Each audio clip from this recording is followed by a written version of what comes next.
네. 짤짤이는 코인. 이게 무슨 얘기냐? 기사 만나보겠습니다. 네. 징계회피 탈당 받아주고 2시간 뒤 쇄신의 총리한 야당. 조선일보의 보도입니다. 어제 김남국 의원이 탈당하겠다라는 글을 SNS에 올리고 약 2시간 뒤에 일단 민주당에서 쇄신의총이 열렸습니다. 쇄신의총. 원래 열기로 했다라고 며칠 거의 한 일주일 전부터는 예고가 돼 있었던 상황이긴 한데 어제 무려 한 6시간 정도 계속 의총이 좀 진행이 됐습니다. 비공개로 좀 진행이 됐는데요. 비공개로 전환하기 직전에 이재명 대표 공개적으로 이렇게 얘기를 했습니다. 같이 보고 오시죠. 이 나라 국정을 책임지고 있는 또 그 일부를 책임지고 있는 더불어민주당의 대표로서 안 그래도 어려운 민생고 속에서 신음하시는 우리 국민 여러분께 우리 당 소속 국회의원이 그런 문제로 국민들께 심려를 끼쳐드린 점에 대해서 더불어민주당을 대표해서 진심으로 사과드린다는 말씀을 드리려고 합니다. 우리 국민들의 삶을 챙겼어야 될 선출직 공직자로서의 책무를 충실히 다하지 못했다는 점, 우리 국민들께 실망을 드린 점에 대해서는 입이 10개라도 할 말이 없을 것입니다. 죄송합니다. 네, 이재명 대표 90도로 허리를 굽혀서 죄송합니다 라고 얘기를 했습니다. 네, 국민한테 심려를 끼쳤다라고 얘기를 했는데 근데 주원규 의원님, 네. 김남국 의원은 송구하다라고 광야에서 아까 들은 것처럼 광야에서 싸우고 다시 돌아오겠다라는 취지로 지금 사실 얘기를 했거든요. 근데 정작 이재명 대표가 김남국 의원보다 먼저 90도 고개를 숙여서 사과를 한 거 아니냐라는 생각도 좀 듭니다. 그러니까 당이 지금 대응하는 자세는 저는 어떤 의미에서 바람직하다고 생각합니다. 먼저 법적이냐 도의적인 것들을 시시비비를 가리기 전에 이러한 일들 자체가 지금 발화된 것의 자체에서 네. 저 워딩 자체, 민생고 안에서 신음하고 있는 국민에 대한 예의가 아니다. 이런 부분에서 저는 90도 인사는 어느 정도 상징적 의미를 가졌다고 생각을 합니다만 네. 제가 외부에서 그러니까 국민의 입장에서 더불어민주당의 쇄신위총을 바라봤을 때 아쉬운 점은 네. 결국 어떤 실효성이 과연 우리한테 제시가 되었는지 그리고 국민들이 정말 납득할 수 있도록 그것이 공감이 되었는지는 조금 의문부호가 남는다고 생각하고요. 저렇게 90도 각도로 사과를 하셨을 때 여러 당에서 나왔던 의견 중에 재심 의견도 있었다고 생각하는데 네. 오히려 선제적으로 이재명 대표께서 재심이라든지 여러 가지 당 지도부의 책임에 대한 제스처가 좀 네. 있었으면 하는 아쉬움이 남습니다. 오히려 좀 선제적으로 했으면 참 좋았겠다. 실효적인 대책은 뭐냐라는 말씀을 하셨는데 지금 여기 보면은 기사에 보면은요. 당 내에서도 최악의 반쇄신 행각 아니냐라는 얘기도 나왔다라는 겁니다. 근데 보면 양이원영 의원님 네. 오늘 아침 쭉 조간 이 보도 나온 걸 보면 의총 내부에서 비공개로 지금 진행이 됐습니다만 의총 내부 탈당을 수락하면 안 된다라는 얘기도 꽤 나왔던 것 같아요. 그러니까 제가 그렇게 말씀을 수락이라고 말하기는 어렵죠. 왜냐하면 탈당은 개인의 자유이기 때문에. 네. 근데 이렇게 혹시 지도부에서 이제 압박을 넣어서 탈당한 거 아니냐, 탈당시키고 그러는 거 아니냐. 그러니까 만약에 그랬다면 그런 방식은 저는 맞지 않다고 저는 주장을 했는데요. 네. 어쨌든 탈당은 최악의 상황이거든요. 그러니까 당을 떠난다는 거지 않습니까? 더 이상 같이 정치를 하지 않는다는 얘기인 건데. 네. 차라리 같이 그러니까 조사를 하고 징계를 받고 같이 뭐 비를 맞아도 같이 맞고 이렇게 하는 게 저는 더 책임 있는 모습이다라고 줄고 저는 주장을 해왔고요. 그런데 김남국 의원 개인이 자기 때문에 지지율이 뭐 20, 30대에서 10%, 20% 빠지는 걸 보고 도저히 견디기 어려웠다라고 스스로 얘기를 하고 있는 상황에서 그 개인의 자유까지 우리가 뭐라 그럴 수 있는 상황은 아니다. 라고 본 겁니다. 근데 어제 의총에서 나온 얘기가 탈당 자체 말고도 그럼 탈당했다고 징계를 안 하는 거냐라는 뭐 이런 얘기도 나왔던 것 같은데요. 네, 그런 이제 언론 보도들이 많이 있으니까 네. 근데 본인은 어쨌든 본인이 요구해서 진상 조사를 한 거기 때문에 그걸 마무리까지 갈 거라고 저는 생각하고 있고요. 네. 그래서 그것 때문에 탈당 때문에 조사 자체를 거부하겠다 그러진 않을 거라고 생각합니다. 뭐 잠깐 떠나야겠다고 얘기를 했으면 그 말 자체가 앞으로 계속하겠다는 말씀 아닙니까? 네. 그렇다면은 저는 진상조사건에 대해서 당연히 책임 있게 임할 거라고 생각을 하고 있고 그리고 당 차원에서도 개인의 네. 탈당으로 당의 책임을 회피하지 않겠다는 것을 가장 첫 번째 쇄신 내용으로 제시를 했기 때문에 네. 뭐 어쨌든 명명백백하게 하는 게 맞을 거라는 생각이 들고요. 다만 법적인 문제에 대해서 뭐 뇌물성 아니냐 이런 것이 여전히 해소되지 않았다고 하면 검찰이 어쨌든 또 압수수색 영장 해서 기소하고 그러면 밝혀질 테니까. 그거는 시간이 좀 걸리겠죠. 네. 그 건하고 어쨌든 뭐 수사기 건하고 다를 테니까 우리 당내에서의 진상조사 결과는 저는 계속 되지 않을까 생각합니다. 네. 다음 기사를 좀 마저 이어서 보도록 하겠습니다. 네. 의총에서 김남국 의원 탈당했다고 그럼 징계 안 하는 겁니까? 라는 반발이 있었던 것 같습니다. 이런 반발에 지도부 계속 조사 말을 바꿨다라고 얘기가 나옵니다. 일단 의총의 결과 어떻게 나왔는지 박광호 원내대표의 얘기 들어보고 얘기 이어가 보겠습니다. 가상자산 관련 의혹이 있는 민주당 의원이 탈당했습니다.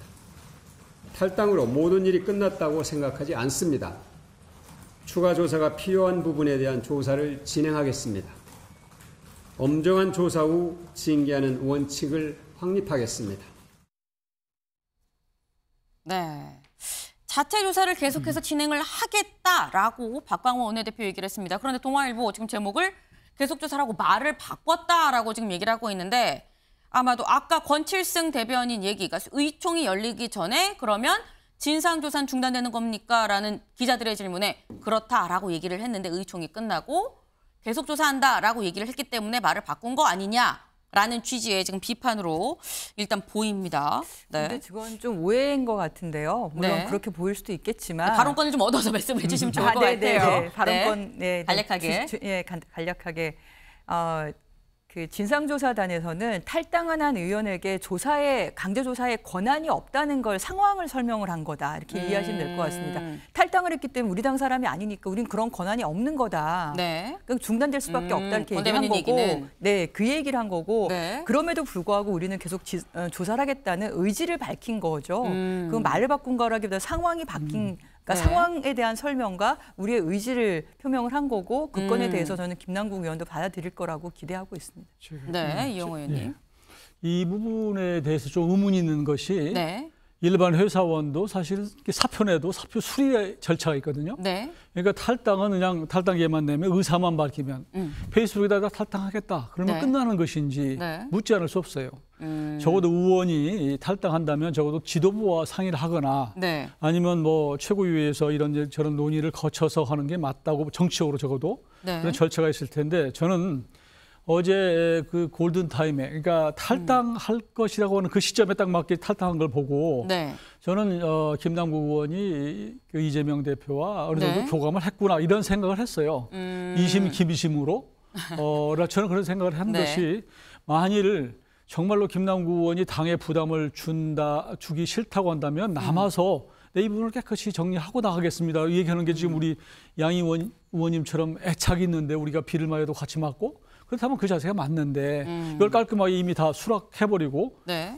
더구나 또 발표가 권칠승 의원은 뭐 탈당한 사람에 대해서는 이렇게 공조사 할 수 없다 네. 이렇게 얘기하는데 박광원 원내대표는 아니 무슨 끝나고 우리 조사하겠다 이렇게 좀 네. 농도가 다르거든요. 그래서 이 부분에 대해서 민주당이 적어도 국민들에게 의혹을 해소하기 위한 확실한 의지를 보이려면 네. 지금이라도 우리가 김남국 의원이 이렇게 탈당의 의사를 밝혔지만 우리는 그걸 인정하지 않겠다. 남아서 우리는 징계를 해서 출당을 하든지 다른 방식을 하겠다라고 네. 하는 게 맞다고 봅니다. 알겠습니다. 사실 지금 말씀 중에 대충 좀 약간 나오긴 했습니다. 당에서 진상조사를 계속 한다고 했는데 일단 진상조사를 실효적으로 할 수 있는 것이냐 여부와는 별개로 그럼 진상조사가 잘 됐고 만약에 뭐가 나왔다고 한다면 그럼 김남국 의원을 처벌할 수 있는 것이냐라는 여부에 대한 이 논란이 있을 수도 있어 보입니다. 김 변호사님. 근데 일단 아까 말씀드렸지만 민주당에서 진상조사할 권한이 없죠. 자기 소속이 아닌데. 네. 물론 진상조사 하는데 이제 범 좀 크게 봐서 김남국 의원이 나는 응하겠다 할 수는 있어요. 그렇지만 응하지 않았을 때 이제 방법이 없는 거고. 그다음에 이제 징계 관련돼도 탈당이라는 것은요 일방적 행위예요. 이제 우리가 형성적 행위라고 하는데 탈당을 재추기를 넣으면 수락 여부 상관이 없거든요. 그걸로 법상 이제 탈당이 돼버리는 거예요. 네. 민주당 사람이 아니게 되거든요. 네. 민주당 사람이 아닌데 어떻게 징계를 하겠어요? 끝까지 징계하겠다는 것은 이제 국민의 감정을 좀 고려해서 한 얘기다 이렇게 볼 수밖에 없다고 봐요. 그래서 앞으로 이제 민주당이 김남국 의원에 대해서 할 수 있는 것은 없다. 지금 제명과 관련해서도요. 사실은 징계 과정이 개시가 된 다음에 탈당을 했으면 네. 제명할 수 있죠, 민주당에서. 그러면 제명하면 5년 동안은 복당을 못 하니까 네. 거의 뭐 당과 관련된 정치 생명이 끝났다고 볼 수 있는데 지금 아직 윤리 감찰을 요구한 상황이고 진상조사를 조사하는 상황에서 탈당을 했기 때문에 네. 아마 김남국도 그걸 알았을 거예요.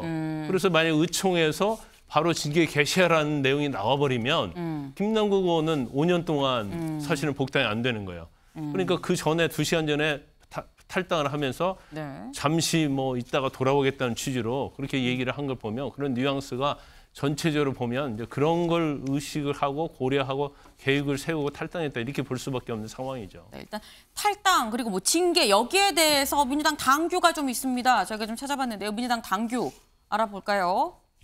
네. 이 윤리심판원 규정을 보게 되면 18조에는 징계를 회피할 목적으로 징계 혐의자가 탈당을 하면 제명에 해당하는 징계 처분을 결정할 수 있다라는 게 지금 좀 전에 김광삼 변호사님 얘기하는 그 부분 같습니다. 그리고 19조에 뭐라고 있냐. 당원 자격심사위원회는 이 18조에 해당하는 이 해당자의 복당 등을 심사할 때 징계 취지를 반영해야 된다. 다시 말해서 복당 쉽게 못한다. 이게 회피성으로 탈당을 하게 되면 복당 쉽게 못한다라는 건데 문제는 징계 절차가 아직 완전히 개시가 되지 않은 상태이기 때문에 이게 사실상 적용이 되기가 어려운 거 아니냐라는 얘기를 지금 김 변호사님 하신 것 같습니다. 네. 다음 기사를 좀 마저 이어서 보도록 하겠습니다. 네. 민주당 의총 김남국 무책임한 탈당이다라는 성토가 나왔는데 여기에 이재명 대표에 대한 재신임 요구도 있었다라는 겁니다. 네, 재신임 요구가 있었다. 다음 기사까지 마저 이어서 볼까요? 지도부 늑장 대응에 당이 다 죽게 생겼다라는 얘기가 어제 의총에서 나왔습니다. 관련 목소리를 좀 들어보고 얘기 이어가 보겠습니다. 돈봉투 사태든 뭐 이번 코인 사태든 간에 다 늑장 대응에 뒷북 대응 이렇게 비판받고 있는 것 아니에요. 지금처럼 이렇게 좌구우면하고 늑장 대응하고 이렇게 해서는 민주당 다 죽게 생겼으니까 당대표가 당 쇄신 칼 들고 칼을 휘둘러라. 네. 지금 당 지도부가 제대로 대응을 못한 거 아니냐라는 취지의 지금 얘기입니다. 그러다 보니 재신임 얘기까지 나왔다는 건데 주원기 의원님. 네. 근데 이렇게 되면은 지도부의 판단 미스가 지금 비판이 나오는 것 같습니다. 당내 갈등으로 번지는 거 아닐까라는 생각도 들거든요. 판단 미스라기보다는 늦장 대응, 지금 요 헤드라인 카피처럼 그게 네. 조금 더 주목이 되고요. 그것도 판단 미스라면 볼 수가 있겠죠. 그리고 그게 저는 지도부의 큰 다툼이라고 보기보다는 네. 그 더불어민주당이 갖고 있는 어떤 건강한 특성이라고도 생각을 합니다. 다양한 의견이 그래도 공개 토론처럼 이렇게 수렴이 되고 있다라는 점. 네. 그런 부분에서는 어떤 면에서는 더불어민주당이 방향을 좋은 길로 갈 수는 있다. 그런 가능성이 있다라고 보기 때문에 네. 이걸 분란의 코드로 보기보다는 네. 조금 수렴할 수 있는 코드로 보고요. 아까 잠깐 그것만 말씀드리고 싶은 게 그 개시 절차가 아직 되어지지 않았다라고 얘기하셨는데 네. 당대표가 직권으로 감찰 지시를 내렸는데 그거를 개시 절차로 수렴해서 해석할 수 있는 당규 여지는 없을지 그런 부분에 대해서도 궁금증이 생깁니다. 아, 징계 절차가 개시가 된 상황에서 탈당을 한 거로 볼 여지도 있다라는 말씀으로 지금 들립니다. 네.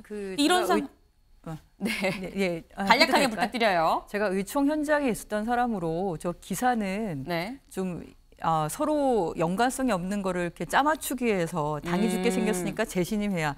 이거는 현장을 제대로 반영한 건 아니라고 생각을 합니다. 네. 그러니까 박용진 의원이 얘기한 것은 당이 죽게 생겼다가 중요한 게 아니라 당대표가 나서서 쇄신의 칼을 휘둘러라. 그러니까 조사를 먼저 제대로 하고 그다음 단계 이렇게 얘기를 하는데 네. 그걸 좀 더 빠르게 치고 나가고 당대표가 앞장서서 쇄신하고 네. 이렇게 해야지. 박용진 의원의 얘기는 당대표 권한을 더 강화해야 된다는 그렇죠. 취지였었어요. 그런 얘기에 대해서 더 취지였고 재신임 얘기는 양기대 의원이 얘기를 하셨는데 갑툭 튀었어요. 갑자기. 사람들이 다 아무도 그 건에 대해서 호응을 하거나 갑툭튀 나온 예, 재신임 갑자기 요구였다. 거기서 왜 재신임 얘기가 왜 나오지? 지금 이걸 어떻게 조사를 할 건지 계속 쇄신은 뭐 할 건지 그 얘기를 하고 있는데 네. 재신임 저 얘기가 왜 나오냐 이런 상황이었기 때문에 이 둘을 연결하는 것은 좀 맞지 않다 생각이 듭니다. 알겠습니다. 네.